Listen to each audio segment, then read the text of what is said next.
ഈ കാലത്ത് തന്നെ ഞാൻ എങ്ങോട്ടാണ് പോകുന്നതെന്നല്ലേ, ഇതാ കണ്ടില്ലേ, ഈ തേക്കല പറക്കാൻ വേണ്ടിയിട്ടാണ് കേട്ടോ. എന്തിനാണ് ഈ തേക്കല പറക്കുന്നതെന്ന് നിങ്ങൾക്ക് തമ്മിലേയും കണ്ടപ്പോൾ തന്നെ മനസ്സിലാക്കാമല്ലോ.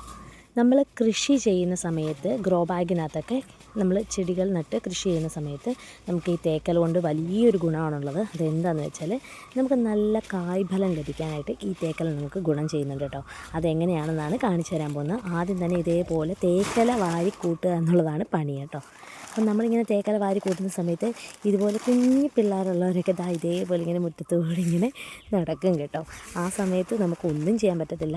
പിന്നെ ഇനി അവരെ ഉറക്കിയൊക്കെ കിടത്തിയതിന് ശേഷം മാത്രമേ നമുക്ക് എന്തെങ്കിലുമൊക്കെ ചെയ്യാൻ പറ്റത്തുള്ളൂ.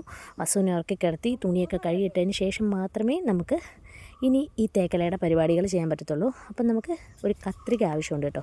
കത്രിക മാത്രം പോരാ, ഇതേപോലൊരു ചാക്കും വേണമേ.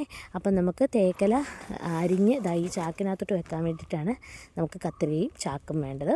അപ്പം നമുക്ക് തണൽ നോക്കി ഒരിടത്ത് പോയിരിക്കാം. നമ്മുടെ തേക്കിലകൾ നല്ല തണൽ നോക്കി വീടിൻ്റെ ബാക്ക് സൈഡിലോട്ട് മാറ്റിയിട്ടുണ്ട് കേട്ടോ.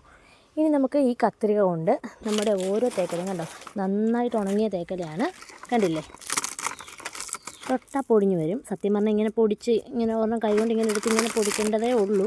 പക്ഷേ ഭയങ്കര സൗണ്ട് ആയതുകൊണ്ട് വസു എഴുന്നേക്കും എന്നുള്ളത് കൊണ്ടും ഞാൻ എന്താ ചെയ്യാൻ പോകുന്നതെന്ന് വെച്ചാൽ ഈ കത്രിക കൊണ്ട് ഇത് കട്ട് ചെയ്ത് എടുക്കാൻ പോകണം കേട്ടോ. ഇതേപോലെ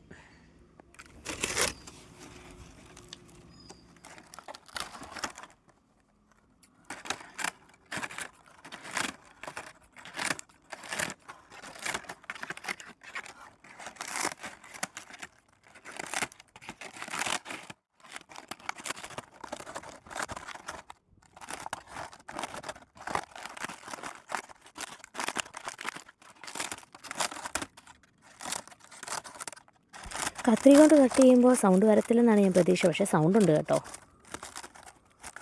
എന്തായാലും എത്രയും വേഗം നമുക്ക് കട്ട് ചെയ്തെടുക്കാൻ പറ്റുമോ അത്രയും വേഗം തന്നെ നമുക്ക് ഈ തേക്കലയൊക്കെ ഒന്ന് കട്ട് ചെയ്തെടുക്കണം, വസുക്കുട്ടൻ എഴുന്നേൽക്കുന്നതിന് മുമ്പ്. പാവി ചെല്ലുന്നിടം പാതാളം എന്നൊക്കെ പറഞ്ഞു കേട്ടിട്ടുള്ളെങ്കിലും ഇതിപ്പം നേരിട്ട് ഞാൻ കാണുവാണ് കേട്ടോ. ഇനി നിങ്ങൾക്കും കാണാം കേട്ടോ. ഇതേ നോക്കിയേ, ഞാൻ ഇരിക്കുന്നതിന് ചുറ്റും ആരാണ് ഈ കിടന്ന് പറക്കുന്നതെന്ന്. എന്തുവെന്നറിയോ, നല്ല ഒന്നാന്തരം തേനീച്ചക്കൂടിൻ്റെ മൂട്ടിൽ തന്നെ ഞാൻ പോയിരുന്നു. ഇനി അവിടെ ഇരുന്നാൽ എനിക്ക് നല്ല പണി കിട്ടുമെന്ന് അറിയാവുന്നതുകൊണ്ട് ഞാൻ അവിടുന്ന് നൈസായിട്ട് അങ്ങോട്ട് സ്കൂട്ടാവുകയാണ് കേട്ടോ. ഇനി അവിടെ ഇരിക്കുന്നില്ല കേട്ടോ. ദോണ്ട് നേരത്തെ അവിടെയാണ് ഇരുന്നത്. ഇനി നമ്മൾ ഇരിക്കാൻ പോകുന്നത് ഇവിടെയാണ് കേട്ടോ. ഇവിടെ ഇരുന്നാൽ തേനീച്ച വരത്തില്ല. അവിടെ തന്നെ ആ കൂടിൻ്റെ അടുത്ത് കിടന്നുള്ള കറക്കം മാത്രമേ അതുങ്ങൾക്കുള്ളേ. അപ്പോൾ നമുക്കിനി ഇങ്ങോട്ടിരുന്ന് നമ്മുടെ ജോലി തുടരാം.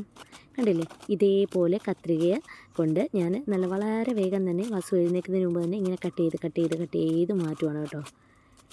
ഈ കത്രികയൊക്കെ വേണമെന്ന് ചോദിച്ചാൽ വേണമായിരുന്നു. പിന്നെ കത്രിക കൊണ്ട് ചെയ്തിട്ടൊന്നും ഒരു സുഖവും ഇല്ല, പണി അങ്ങോട്ട് മുന്നോട്ട് പോകുന്നുമില്ല എന്ന് കണ്ടപ്പം എൻ്റെ പത്രാസൊക്കെ ഞാൻ മാറ്റി വെച്ചിട്ട് നമുക്ക് ഈശ്വരൻ തന്നൊരു ആയുധം ഉണ്ടല്ലോ, നമ്മുടെ 2 കൈകൾ, അത് വെച്ചിട്ട് ഇതേപോലെ വേഗം തന്നെ ചെയ്തെടുത്തു കേട്ടോ. സൗണ്ട് കുറച്ചുണ്ട്, എന്നാലും കുഴപ്പമില്ല. വേഗം തന്നെ നമുക്കിതിങ്ങ് ചെയ്തെടുക്കാം.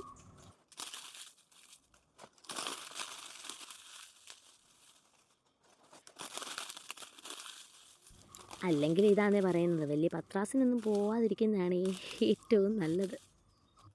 എന്തായാലും കത്രികയെക്കാളും വേഗത്തിൽ ഇതേപോലെ നമുക്ക് നമ്മുടെ ഇലകളെല്ലാം ഒന്ന് പൊടിച്ചെടുക്കാവേ. വളരെ വേഗം തന്നെ ഇലകൾ പൊടിക്കാൻ പറ്റുന്നുണ്ട്.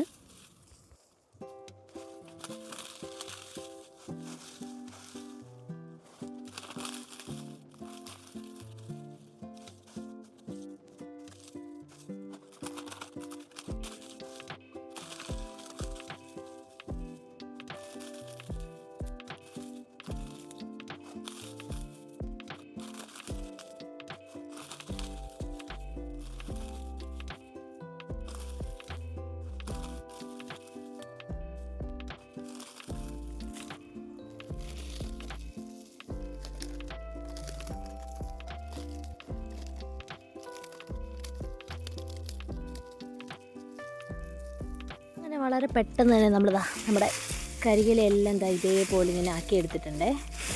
കൈകൊണ്ട് ചെയ്തപ്പോഴാണ് വേഗം ചെയ്തത്. വസുക്കുട്ടനെ ഇതുവരെ എഴുന്നേറ്റിട്ടില്ല കേട്ടോ. ഇതേപോലെ ആക്കിയെടുത്തു. ഇനിയും നമുക്ക് പൊടിച്ചിട്ട് നമുക്ക് ഇത്രയും പോരാ, ഇത്രയും ചെറുതായ പോരാ എന്ന് തോന്നിയാൽ വേറൊരു പരിപാടിയുണ്ട്, അത് ഞാൻ കാണിച്ചു തരാം.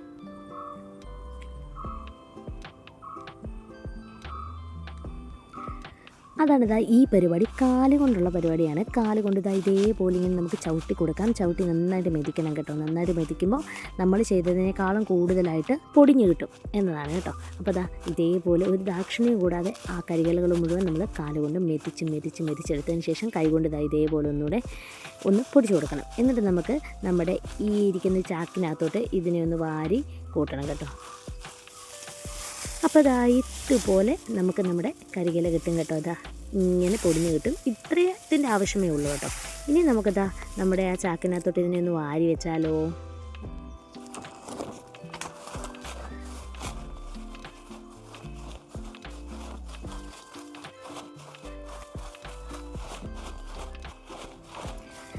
വാരി വെച്ചതിന് ശേഷം നമുക്ക് നമ്മുടെ ആ ഒരു അടിയിൽ വരുന്ന ഇതൊന്നും കളയാൻ പാടില്ല, എല്ലാം നമുക്ക് എടുത്ത് വെക്കണം. ഈ അടിയിലോട്ട് ഇങ്ങനെ മെതിച്ച് കഴിഞ്ഞ് വരുന്നത് നല്ല പൊടിയാണ് കേട്ടോ. ഇത് കണ്ടില്ലേ, നല്ല പൊടിയാണ്. അതും കൂടി വാരി വെക്കണം. നമ്മൾ കഷ്ടപ്പെട്ട് ചെയ്യുന്നതല്ലേ, ഒന്നും കളയണ്ട, എല്ലാം വാരി വെച്ചോളൂ. അപ്പോൾ നമുക്ക് വാരി വെച്ച് കഴിയുമ്പോൾ എന്നിട്ട് വീണ്ടും കൈ കൊണ്ട് ഇതേപോലെ ഒന്ന് പൊടിച്ച് കൊടുക്കണം കേട്ടോ. അപ്പോൾ ഒന്നുകൂടി നമുക്ക് ഇത്രയും കിട്ടിയിട്ടുണ്ട് കേട്ടോ. എന്നിട്ടും ഇത്രയും എല്ലാം പൊടിച്ചിട്ട് ഇത്രയും കിട്ടിയുള്ളൂ. നമുക്ക് നമ്മുടെ ഗ്രോ ബാഗിനകത്ത് നമ്മൾ കൃഷി വെക്കുന്നുണ്ട്. വിത്ത് പാകി മുളപ്പിച്ച് തൈ നടുന്നുണ്ട് നമുക്ക് ഇട്ട് കൊടുത്താൽ മതി. ചകിരിച്ചോറ് ഇട്ട് കൊടുക്കാം. ആ കൂട്ടത്തിലൊക്കെ ഇതിൻ്റെ ഒരു പിടി ഇങ്ങനെ മണ്ണിനോട് കൂട്ടി യോജിപ്പിച്ച ഒരു ലെയറായിട്ട് മണ്ണുമായിട്ട് കൂട്ടി യോജിപ്പിച്ചിട്ട് നമുക്ക് ചെടി വെച്ച് കൊടുക്കുകയാണെന്നുണ്ടെങ്കിൽ നന്നായിട്ട് കായ്ഫലം ലഭിക്കും കേട്ടോ.